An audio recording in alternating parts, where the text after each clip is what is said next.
Sir जैसे आप एक एडवांस केमिकल बॉन्डिंग चैप्टर पढ़ाते हो, तो एडवांस में क्या आता है और बेसिक क्या होती है केमिकल बॉन्डिंग? बेसिक में basic chemical bonding, bond formation, covalent bond by VBT, MOT, hybridisation, ये आता है। तो बस यही सब तो होता है और भी कुछ होता है? और आता है ना यार, क्या होता है जैसे?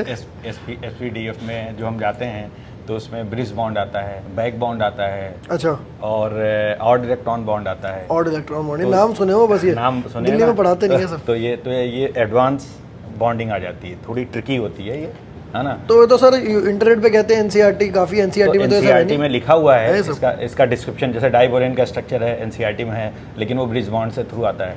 Okay. उसमें ब्रिज बॉन्ड है।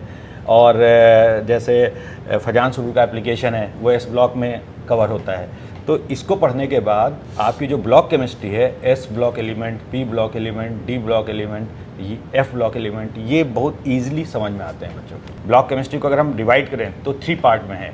एक आपका स्ट्रक्चरल पार्ट, एक आपका केमिकल पार्ट और एक आपका फिजिकल पार्ट। तो जो स्ट्रक्चरल पार्ट है वो केमिकल बॉन्डिंग एडवांस से कवर होता है, जो फिजिकल प्रॉपर्टीज़ हैं वो प्रोडक्ट प्रॉपर्टीज से कवर होती हैं जो ट्रेंड है ना, और जो केमिकल एस्पेक्ट्स है वो टाइप ऑफ रिएक्शन जो हम पढ़ाते हैं उससे कवर होता है। तो ये इन तीनों टॉपिक को समअप करके जब हम एसपीडीएफ पढ़ाते हैं तो बच्चों को आसानी से समझ में आती है सारी बातें। तो ऐसे मतलब मैकेनिज्म बन जाएंगे ऐसे? मैकेनिज्म है। अभी हम एक बच्चे को एकदम से अगर हम एसपीडीएफ पढ़ाते हैं ना तो वो सब वो क्रैमिंग समझ में आती है बच्चे को। तो इसलिए आप पहले केमिकल बॉन्डिंग पढ़ाते हो? बेस बनाते हैं एसपीडीएफ ब्लॉक एलिमेंट को समझने के लिए। देख रहे हो आपको वीके जायसवाल सर पढ़ाएंगे इनऑर्गेनिक केमिस्ट्री 11th 12th दोनों में, और कल इनकी पहली क्लास है।